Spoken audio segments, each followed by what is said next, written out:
Isang magandang araw sa lahat. Ako si Lovely at sa pagkakataong ito, nais kong ibahagi sa inyo ang isang kwento na mula sa aking puso. Ang kwentong ito ay tungkol sa isang araw na hindi ko malilimutan.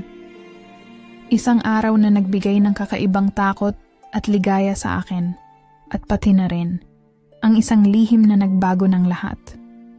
Matagal ko nang pinipigilan ang sarili ko na magsalita. Lalo na tungkol kay Mark. Isa siyang matagal ng kaibigan ng asawa kong si Brian. Hindi ko alam kung paano ko sisimulan. Ang isang tanong na laging sumasagi sa isip ko.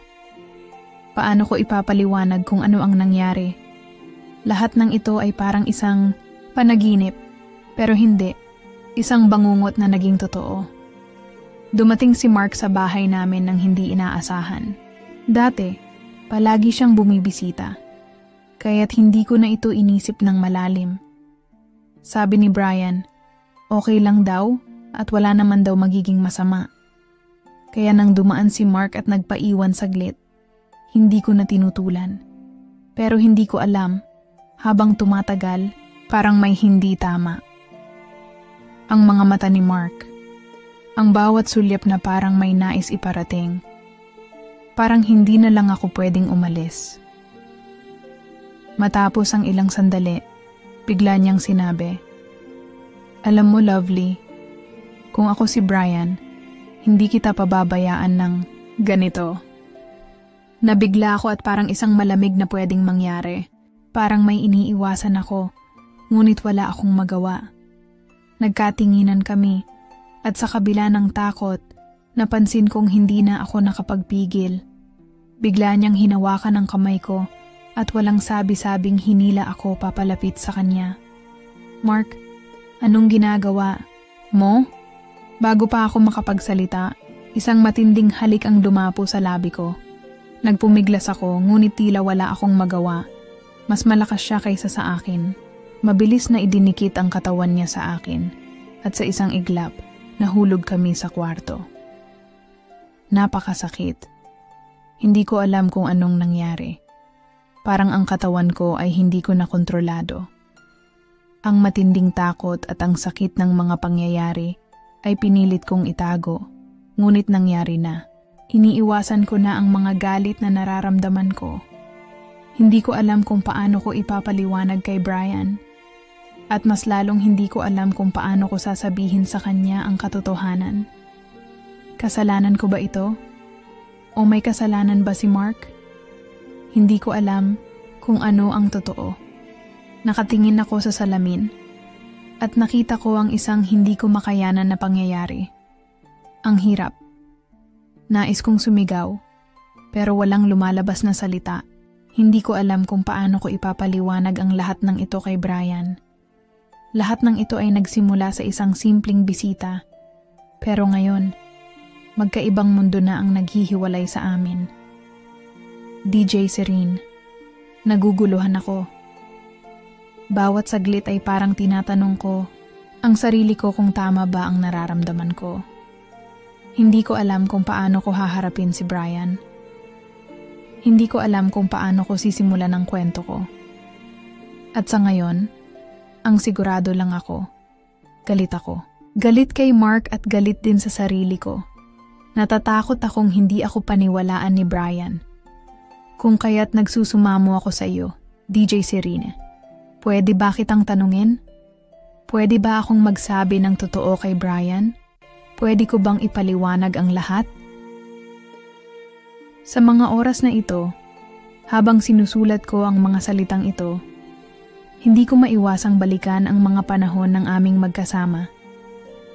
Ang mga simple at tahimik na sandali, ngunit puno ng init ng damdamin. Hindi ko alam kung saan nagsimula, ngunit natutunan ko na may mga bagay na hindi mo kayang ipaliwanag, mga bagay na hindi mo kayang limutin. Noong mga unang araw na nagkakilala kami, hindi ko inisip na magiging ganito kami. Si Mark, na matagal ng kaibigan ni Brian, ay isang mabait na tao. Tila, wala siyang masamang intensyon, ngunit may mga pagkakataon na ang mga simpleng galak ay nauurong sa mas malalim na kahulugan. Bawat tawa niya, bawat sulyap, tila may ibig iparating. Nang magtagal, nagsimula akong makaramdam ng kakaibang koneksyon sa kanya. Ang mga oras na kami lang dalawa, ang mga kwentuhan na para bang magkausap kami ng matagal na. Ang mga sandali na hindi mo kayang ipaliwanag. Hindi ko alam kung paano ko ito ituturing. Si Mark, na dati parang kapatid, ay nagiging kakaibang tao sa aking mata. Hindi ko alam kung anong nangyari sa aking puso, ngunit naramdaman ko na may isang bagay na nagsimula. Isa sa mga gabi na magkasama kami ni Mark, habang si Brian ay wala sa bahay, kami ay naupo sa sala. Tawa kami ng tawa, walang mali siya. Ngunit, nang magtama ang mga mata namin, iba ang naramdaman ko. May isang bagay na sumabog sa aking dibdib, isang init na hindi ko kayang itago. Natakot ako, ngunit hindi ko kayang alisin ang tingin ko sa kanya. Dahan-dahan niyang nilapit ang kanyang katawan sa akin, at ako naman, tila naguguluhan. Wala akong magawa kundi magpatuloy sa pagtitig sa kanyang mga mata. Pilit kong itinulak ang sarili ko, ngunit hindi ko na kayang lumikha ng distansya. Mabilis niyang hinawakan ang aking kamay at inilapit ang kanyang mukha sa akin. Ang amoy ng kanyang katawan, ang init ng kanyang balat, ang bawat hininga na dahan-dahang lumalapit sa akin. Wala na akong nagawa kundi magpaubaya. Nagulat ako sa sarili ko, at ang pakiramdam ko ay naguguluhan, at sabay ding tumaas ang init na hindi ko kayang ipaliwanag. Hindi ko alam kung anong nangyari. Ang isang simpleng pagkakasama ay naging isang mapait na karanasan. Bago ko pa malaman, ang mga labi ni Mark ay dumikit sa aking pisngi. Dahan-dahan, maingat, ngunit ang init na dulot ng kanyang mga halik ay nagpatindi sa aking nararamdaman. Parang may isang puwersa na pumipilit sa aking katawan na hindi ko kayang itanggihan. Kahit na may takot at pag-aalangan, ang puso ko ay tila tumibok ng mas mabilis sa bawat galaw niya. Nagpatuloy siya, at ang bawat pagdikit ng aming katawan ay nagdudulot ng kakaibang kilig na mahirap ipaliwanag. Tila ang bawat halik ay naglalaman ng isang lihim. Isang lihim na hindi ko kayang iwaksi sa aking isipan. Iyon ang gabing hindi ko kayang kalimutan. Sa mga mata ni Mark, may nakita akong hindi ko alam kung paano ituring. Hindi ko na alam kung ano ang ibig sabihin ng mga sandaling iyon. Ang mga halik na masarap at maligaya, ngunit puno ng takot at panghihinayang. Puno ng mga tanong na hindi ko kayang sagutin. Nang umalis siya, hindi ko alam kung paano ko haharapin ang sarili ko. Hindi ko alam kung paano ko muling titignan si Brian. Hindi ko alam kung paano ko haharapin ang mga saloobin ko sa kanya. Sa kabila ng lahat, hindi ko maalis. Sa isipan ko ang nangyaring iyon. Sa bawat paglipas ng oras, ang mga sandaling iyon ay hindi nawawala sa aking alaala. May mga gabing ako lang mag-isa at iniisip ko kung tama ba ang mga nangyari. Ang mga damdaming iyon ay patuloy na bumabalik at parang isang apoy na hindi ko kayang patayin. Hindi ko alam kung anong ibig sabihin ng lahat ng ito. Pero alam ko lang, si Mark ay hindi na ang kaibigan na tulad ng dati. Ngayon, habang sinusulat ko ito, tila ang bawat pagnanasa at panghihinayang ay nagiging isang pag-aalinlangan sa aking puso. Hindi ko na kayang balikan ang mga sandali na iyon. Ngunit hindi ko rin kayang tanggalin ang init ng katawan ko ng gabing iyon. Kung may isang bagay man na natutunan ko, ito ay may mga pagkakataon sa buhay na hindi natin kayang ipaliwanag. Pero iniisip ko pa rin, bakit nangyari lahat ito? Nang magbukas ang pintuan at pumasok si Brian, hindi ko alam kung paano ko haharapin siya. Ang lahat ng nararamdaman ko ay isang magulong halo ng takot, guilt, at sakit. Pero hindi ko kayang itago ang mga mata ko. Mga mata na nagsasabing may isang bagay na nagbago sa pagitan namin ni Mark. Hindi ko alam kung paano ko ipapaliwanag kung ano ang nangyari. Ang bawat sandali ng katahimikan sa aming paligid ay parang isang malupit na pagninilay sa aking kaluluwa. Nasa sala kami at si Brian ay nakatayo sa harap ko. Napansin ko ang kanyang mga mata at ramdam ko ang isang matalim na tanong na hindi pa niya kayang ipahayag. Tumayo siya at tumingin sa akin. Parang naghahanap ng sagot sa mga mata ko. Ako naman, tila isang nawawalang kaluluwa na hindi alam kung paano magsalita. Anong nangyari, Lovely? Tanong niya ng malumanay, pero alam ko na may pagkaalala sa kanyang tinig. Alam kong may kutob siya. Hindi ko kayang magtago. Ang puso ko ay tila naglalaban-laban. Isang bahagi ko ang nagsasabing ibulalas ko na ang lahat. Nasabihin ko ang lahat ng nararamdaman ko. Ngunit may isang bahagi ko na natatakot sa magiging epekto ng mga salitang iyon. Paano kung masaktan siya? Paano kung mawalan kami ng lahat ng bagay na meron kami? Hindi ko alam kung kaya ko na bang mawalan ng isa pang mahalagang bahagi ng buhay ko. Pero ang mga mata ni Brian, hindi ko kayang tanggihan. Nang bumangon siya mula sa upuan, nagsimula akong magdahan-dahan. May isang init na naramdaman ko na parang sinasakal ako, isang tensyon na hindi ko kayang alisin. Hindi ko rin kayang magtago. Nais ko mang umiwas. Alam ko na ang mga saloobin ko ay naglalakad patungo sa kanya at hindi ko kayang pigilan ang mga ito. Brian, may nangyari. Wika ko ng mahina.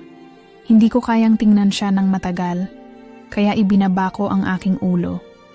Ang kanyang mata ay hindi na umaalis sa akin. Sa tingin ko, alam niyang hindi ko kayang magtago ng matagal. Ang kanyang mga palad ay dahan-dahang humaplos sa aking mga braso. Parang may mga galak at pag-aalala na magkahalong dumating sa aking katawan. Hindi ko alam kung ang mga palad ba niya o ang mga galak na ito ang tunay na nagpapaalab sa akin. I know something happened, sagot niya. Hindi natatakot na magtanong. At sa pagkakataong iyon, naramdaman ko ang pagsabog ng damdamin na hindi ko kayang hawakan. Ramdam ko ang galit na kumikilos sa aking katawan. Galit kay Mark. Galit sa sarili ko. Galit kay Brian na hindi ko kayang ipaliwanag. Nagpause kami sa isang sandali ng katahimikan. Ang bawat hininga ni Brian ay tila naririnig sa katahimikan ng bahay.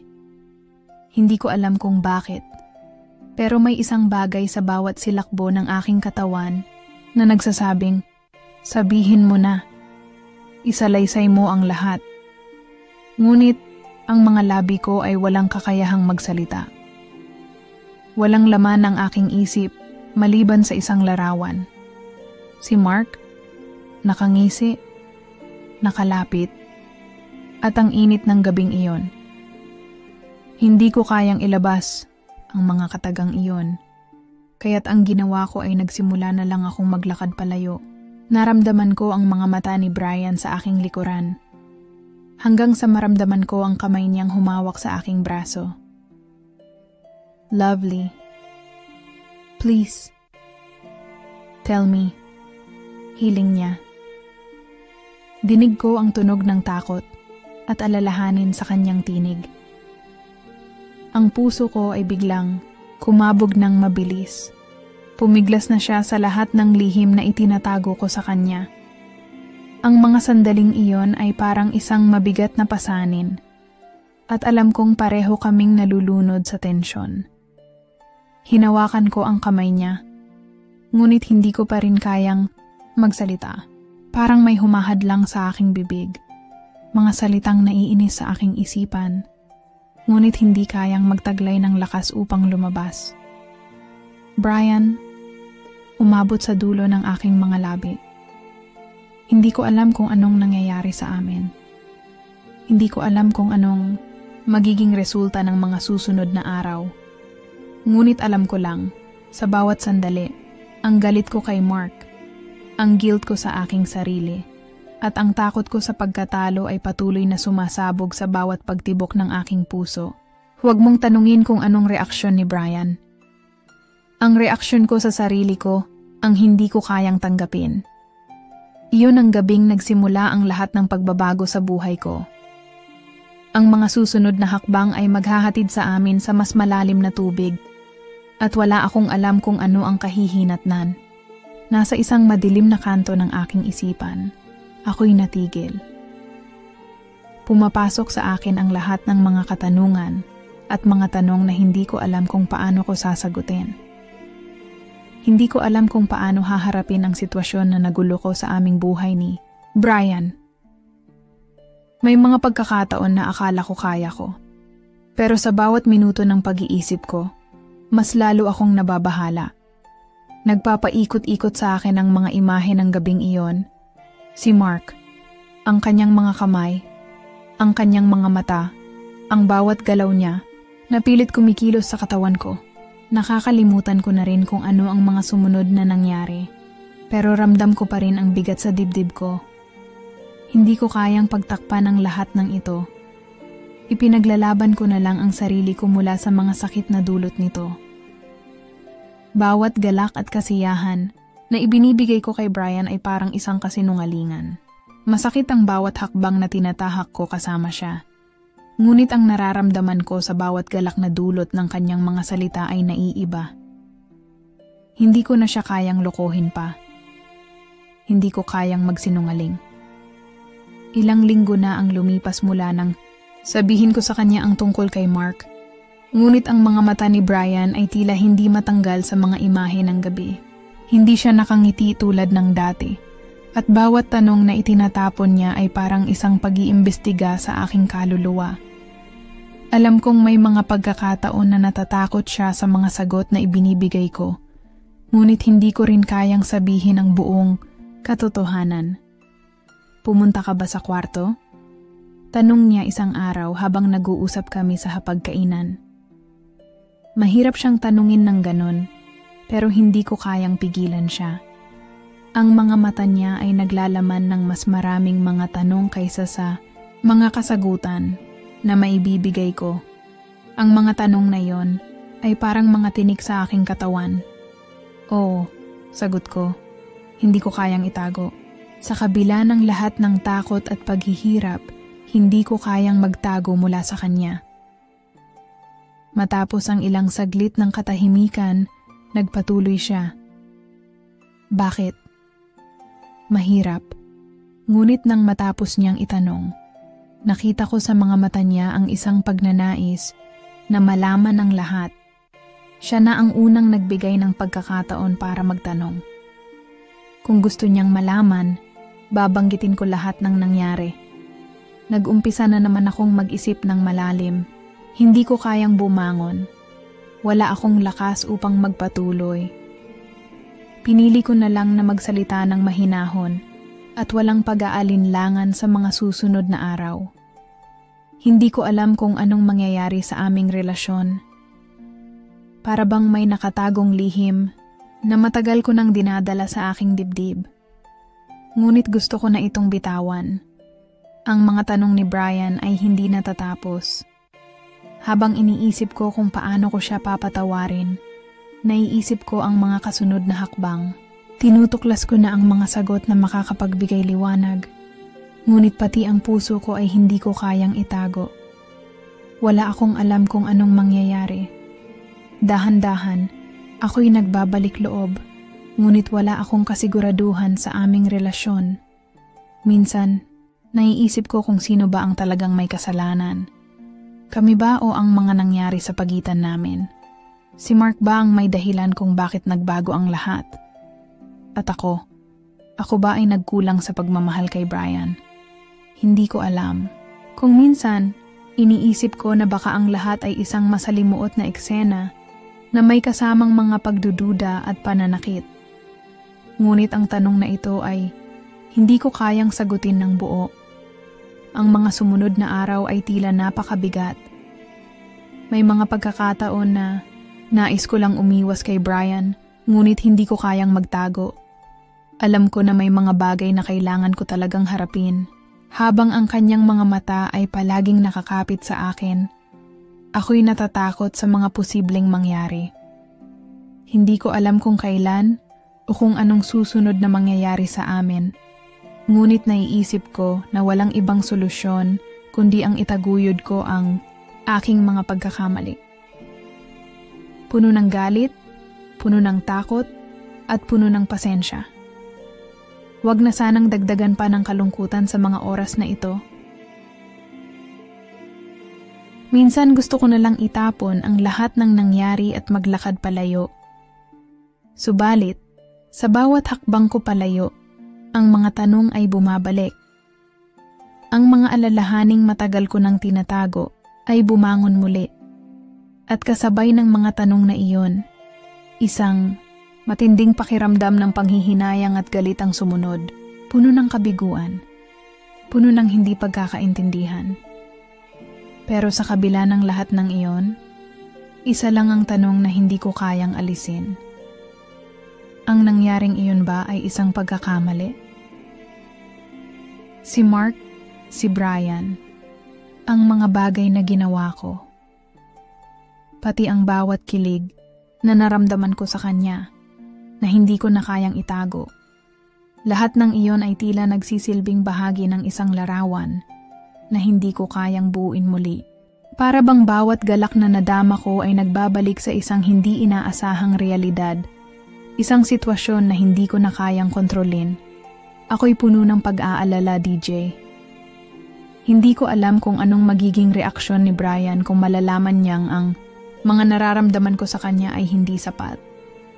Kung alam lang niya na sa kabila ng mga pagsusumikap kong itaguyod ang aming relasyon, may mga sandaling ako'y nadadapa, na may mga sandali akong nawawala sa kanya, at sa gitna ng lahat ng magagandang alaala, hindi ko na kayang ipagpatuloy pa ang kasinungalingan. Hindi ko kayang itago pa ang aking nararamdaman. Ang gabi ng pagsisisi ay patuloy na nagbabalik sa aking mga guni-guni. Ang mga mata ni Brian, ang mga yakap niya na parang may takot sa mga salitang hindi ko kayang sabihin. May mga pagkakataon na tinatanong ko ang sarili ko, ano ba talaga ang gusto kong mangyari? Huwag na sanang mapaglaruan pa ang aming relasyon. Kasi ang mga tanong ay nandyan lang, naghihintay na mabigyan ng sagot. Sinusubukan kong maging matatag, DJ. Hindi ko alam kung paano ko haharapin ang lahat, pero natututo akong tanggapin na hindi ko na kayang baguhin ang nakaraan. May mga bagay na nangyari na, at wala na akong magagawa kundi tanggapin ang mga kahihinatnan. Ang pagmamahal ko kay Brian, na hindi ko na kayang isantabi, ay patuloy na nararamdaman ko sa bawat minuto na lumilipas. Ngunit ang mga pagkukulang ko sa kanya ay parang mga sugat na hindi kayang maghilom ng madaling panahon. Gusto ko siyang mapatawad, si Mark, si Brian, pati na ang sarili ko. Gusto ko sanang magbago ang lahat ng ito, ngunit alam ko na sa bawat hakbang ko palapit sa kanila, may mga bagay na hindi ko na kayang baguhin. Ang mga sandali ng kasayahan na naramdaman ko kasama si Mark ay tumatak na sa aking katawan. At hindi ko na kayang baliwalain ang mga iyon. Tinutuklas ko ang aking puso at nakikita ko na hindi ko na kayang itago ang lahat ng ito. Hindi ko kayang maging ang taong hindi nagsasabi ng totoo. At sa bawat araw na lumilipas, nagiging mas malupit ang lahat ng pag-iwas. Mas malupit ang lahat ng pagtatago ng emosyon. Hindi ko kayang maging maligaya hanggat may mga bagay na hindi ko kayang ilabas. Puno ng guilt, puno ng takot. Subalit, ang pinakamalupit ay ang hindi ko kayang makayanan. Ang hindi ko kayang ibalik sa dati. Ngunit ang pagninilay na ito ay may kalakip na takot at pagsisisi. Patuloy na tanong sa aking isipan. Dapat ba akong magsalita? O dapat ko bang iwasan na lang ang mga susunod na hakbang?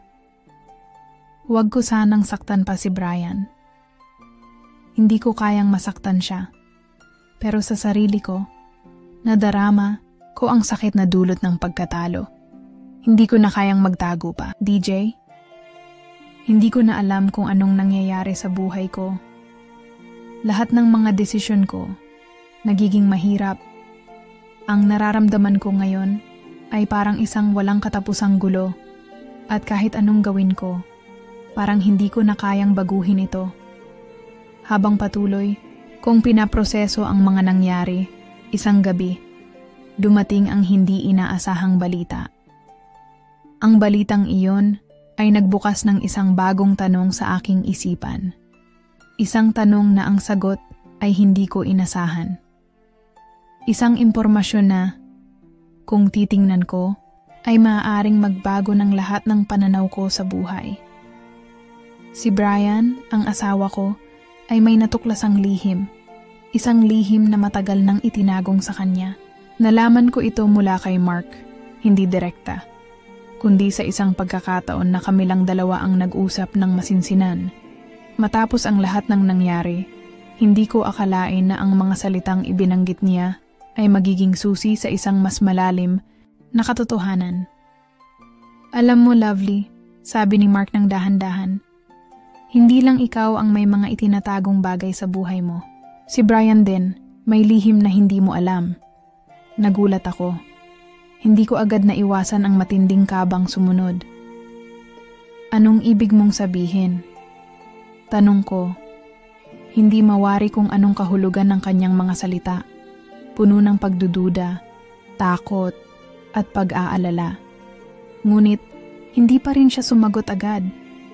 Pinili niyang gawing maligoy ang bawat sagot. Nagbigay siya ng mga pahiwatig. Ngunit hindi ko matukoy kung ano nga ba ang tinutukoy niya. Hanggang isang araw nagdesisyon akong tanungin si Brian. Pumunta ako sa kanya habang siya ay tahimik, na nag-aayos ng mga gamit sa opisina. Hindi ko na kayang magtago pa. Sa isang malalim na hininga, tanong ko siya, Brian, may mga bagay ba na itinagong ka sa akin? Matagal siyang tumahimik. At sa mga sandaling iyon, damang-dama ko ang tensyon. Sinubukan kong pigilan ang aking mga luha, subalit ang sakit ng pagdududa ay tila tumatakbo sa aking mga ugat. Sinubukan kong maging kalmado, subalit ang lahat ng ito ay naging mas komplikado kaysa sa aking inaasahan. Ngumiti siya ng bahagya at nagsorry. Patawad, Lovely. Hindi ko na kayang itago pa. May mga bagay na hindi ko nasabi sa'yo. At hindi ko alam kung paano kita pakikinggan ng buo. Anong ibig mong sabihin? Tanong ko, ang boses ko ay nanginginig, puno ng takot na baka ang mga sagot niya ay magdulot ng mas maraming sakit. At doon, nagkwento siya.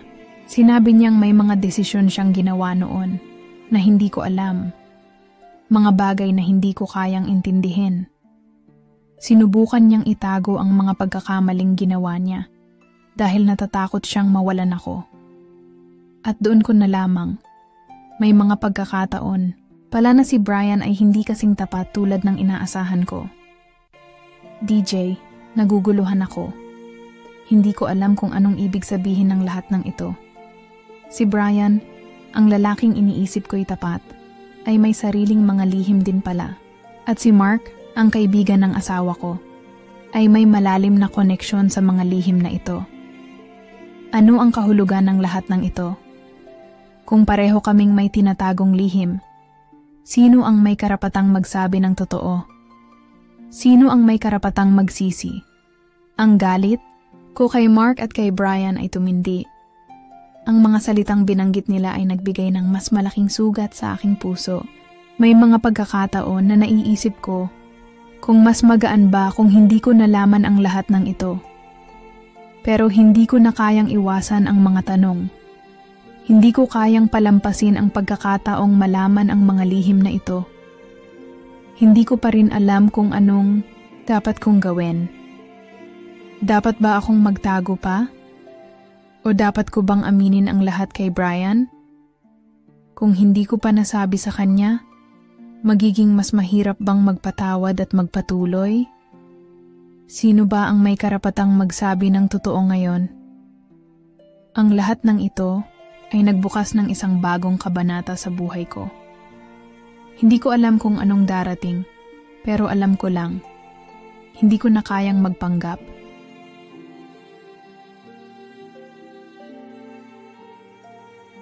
DJ, hindi ko na kayang magpanggap na okay lang ang lahat. Hindi ko na kayang gawing normal ang lahat ng nangyayari. Lahat ng mga tanong, mga duda, mga lihim, lahat ng ito ay nagpatong-patong sa aking isipan at sa mga huling araw, parang hindi ko na alam kung paano ko haharapin ang lahat. Si Brian, si Mark, at ang lahat ng nangyari, naging isang masalimuot na pag-aalala sa puso ko. Ang mga detalye ng bawat pangyayari, ang mga salitang binitiwan nila, at ang mga hakbang na iniiwasan kong gawin, lahat ng iyon ay parang mga piraso ng isang puzzle na hindi ko na kayang pagdugtungin. Lunes ng hapon nang magdesisyon ako.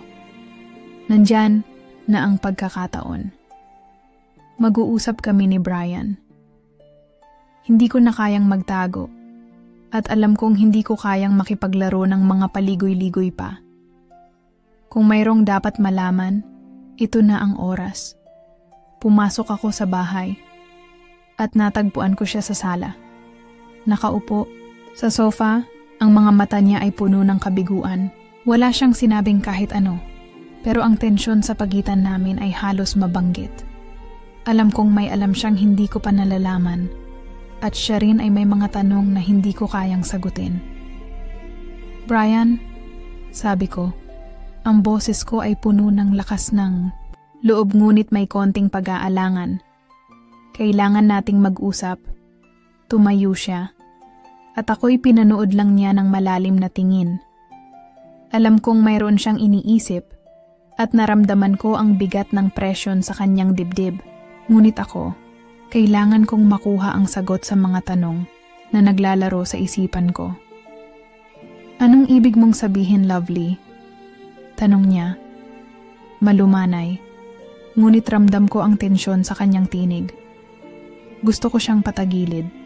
Gusto ko siyang makita ng buo, kaya't hindi na ako nag-atubili. Dumaan ako sa harap niya at nagpatuloy sa pag-usap. Gusto ko lang malaman ang lahat. Kung may mga bagay na tinago ka sa akin, kailangan ko nang marinig mula sa'yo. Ang mata niya ay tumitig sa akin, at sa mga sandaling iyon, nakita ko ang isang kalungkutan sa kanyang mga mata na hindi ko noon nakikita. Parang may hindi ko maintindihan at ang mga sugat na nararamdaman ko mula kay Mark ay parang mas dumami nang malaman ko ang tungkol sa kanya. Si Mark ba? Tanong ko. Ang aking boses ay medyo mabigat pero pilit kong itinatago ang galit sa tono ko. Hindi ko kayang ipakita na galit na ako, ngunit hindi ko na kayang maging tahimik. Tumango si Brian. At sa mga simpleng kilos na iyon, parang nahulog na lahat ng mga piraso ng puzzle. Hindi ko na kailangan pang marinig ang mga salita niya. Ramdam ko na ang lahat ng nangyari sa kanila ni Mark. Oh, ang sagot niya. At sa isang saglit, nagbukas na lahat ng lihim. May nangyaring hindi ko ikino-confess. Hindi ko alam kung paano ko sisimulan. Ngunit, natatakot akong mawalan ka. Ang mga salitang iyon ay pumasok sa puso ko tulad ng isang matalim na kutsilyo. Galit, lungkot, takot. Lahat ng mga emosyon ay naghalo sa katawan ko. Hindi ko na alam kung anong magiging epekto ng mga sinabi niyang iyon sa relasyon namin.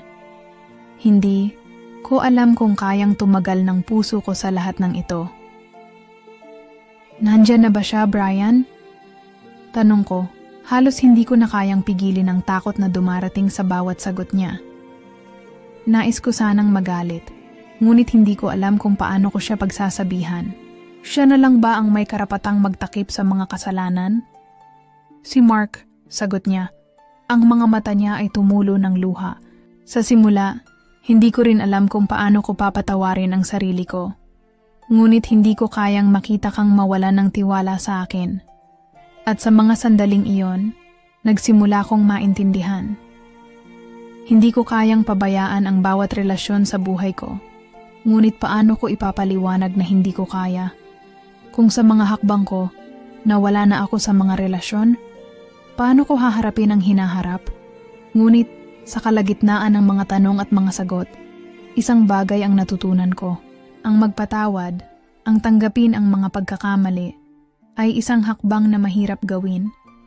Ngunit may kahulugan din sa pag-asa at pagmamahal. Hindi ko pa alam kung paano ko magagampanan ang lahat ng ito.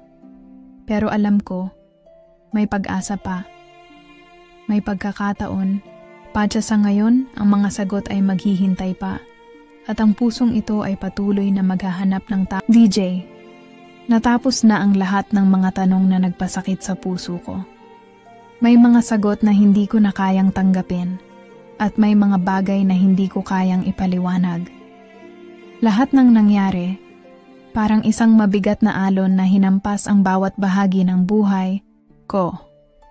Ngunit sa bawat pagkatalo, natutunan kong bumangon at magsimula muli. Brian, si Mark, ang lahat ng lihim. Lahat ng iyon ay isang malaking pagsubok para sa akin.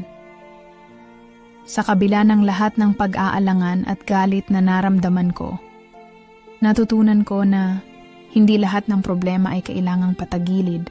Minsan, kailangan mong tingnan ang mga bagay mula sa ibang pananaw. At sa pagtingin kong iyon, natutunan kong tanggapin ang mga pagkakamali at magpatuloy. Nandyan pa rin ang sakit, DJ, at alam kong hindi ito agad mawawala. Pero ang mahalaga, natutunan ko kung paano magpatawad, hindi lang sa iba, kundi pati na rin sa sarili ko. Sa kabila ng lahat ng nangyari, si Brian ay ang asawa ko pa rin. Hindi ko kayang kalimutan ang mga taon ng pagmamahal namin, ang mga pangako, at ang mga aral na tinutunan namin. Kaya't kailangan kong magpatawad. Kailangan ko siyang bigyan ng pagkakataon na magbago at mapatawad din ako. Pagkatapos ng lahat ng ito, nagdesisyon kami ni Brian na mag-usap ng masinsinan. Ang puso ko, bagamat may kirot pa, ay nagdesisyon na magpatuloy. Hindi ko alam kung paano kami makakabangon, ngunit alam ko, ang pagkakaroon ng bukas na komunikasyon at ang pagpatawad ay magiging susi. Nakaupo kami sa sala at sa mga sandaling iyon, ramdam ko ang presensya ni Brian. Hindi ko na kailangang magsalita ng maraming salita dahil ang bawat tingin namin sa isa't isa ay nagsasalita na. Alam ko na kahit mahirap, hindi kami maghihiwalay. Alam ko na kahit anong mangyari, ang mga pagkakamali ay hindi makakatalo sa kung anong meron kami. Salamat, lovely, sabi niya, ang boses niya puno ng pasensya. Alam ko na maraming pagkakamali at hindi ko kayang itama lahat, pero handa akong magsimula muli. Kung ikaw ay makakasama ko pa. Hindi ko alam kung may sapat na mga salita para ilarawan ang nararamdaman ko sa mga sandaling iyon. Ngunit sigurado, ako, hindi ito katapusan. Isang bagong simula na puno ng pag-asa at pangarap. Sa kabila ng lahat ng sakit at pagsubok, natutunan namin na mahalaga ang pagmamahal sa bawat isa at sa bawat hakbang, magkasama kami sa pagtatama ng mga mali. Hindi ko na kayang baguhin ang nakaraan, DJ, at alam ko rin na hindi ko kayang gawing perfect ang lahat ng bagay. Pero natutunan ko na ang pinakamahalaga ay ang magsimula muli, magpatawad at tanggapin ang bawat pagkakamali ng buhay. Ang pagkakaroon ng pagmamahal sa kabila ng lahat ng ito ay isang biyaya na hindi ko dapat palampasin. Ang mga sugat ay unti-unting maghihilom at sa mga susunod na araw, magpapatuloy ang buhay namin ni Brian. Hindi ko alam kung anong mga pagsubok ang darating, pero ang sigurado ko, magkakasama kami sa bawat hakbang. Ang pagsisisi ay bahagi ng proseso, ngunit ang pagmamahal ay laging magiging gabay sa amin. Sana, DJ, sa mga kwento ko at sa mga karanasan ko, Matutunan mo rin kung paano magpatawad at magpatuloy sa kabila ng lahat ng pagsubok na dumaan sa buhay mo. Dahil ang bawat hakbang ay mahalaga at sa bawat kwento may pag-asa pa. DJ Serene, matapos lahat ng nangyari, natutunan kong yakapin ang mga aral na hatid ng mga pagsubok. Hindi madali at hanggang ngayon, may mga araw na bumabalik pa ang mga alaala. Pero natutunan kong tanggapin ang lahat ng iyon. Ang mga pagkakamali, ang takot, at ang mga tanong na hindi pa rin nasasagot. Lahat ng iyon ay bahagi ng aking journey. Pero ang pinakamahalaga, natutunan ko kung paano magpatawad at hindi lang sa iba, kundi pati na rin sa sarili ko. Si Brian at ako, nagpatuloy kami. Hindi perpekto, ngunit sa bawat hakbang, natutunan naming mas maging matatag. Hindi ko alam kung anong mangyayari sa hinaharap, ngunit natutunan ko na ang tunay na pagmamahal ay hindi palaging madali. Ang tunay na pagmamahal ay puno ng pasensya, pangunawa at higit sa lahat, ang kakayahang magpatawad. Si Mark, hindi ko na siya iniisip ngayon. Ang mahalaga ay si Brian, ang asawa ko, ang partner ko sa buhay. At kami, magkasama, magpapatawad at magsisimula muli. Hindi ko alam kung anong mga hamon pa ang darating, pero sigurado ako, kung magkasama kami, kaya naming malampasan ang lahat. At ikaw DJ, sana sa kwento kong ito, may napulot ka ring aral, na kahit gaano kabigat ang mga nangyari, may paraan upang magpatuloy, magpatawad, at magbagong buhay. Ang bawat kwento ay may simula, may gitna, at may katapusan. At sa bawat katapusan, may bagong pagkakataon. Maraming salamat, DJ Serene. Salamat sa pakikinig at sana magpatuloy ang buhay natin sa pagmamahal at pag-unawa.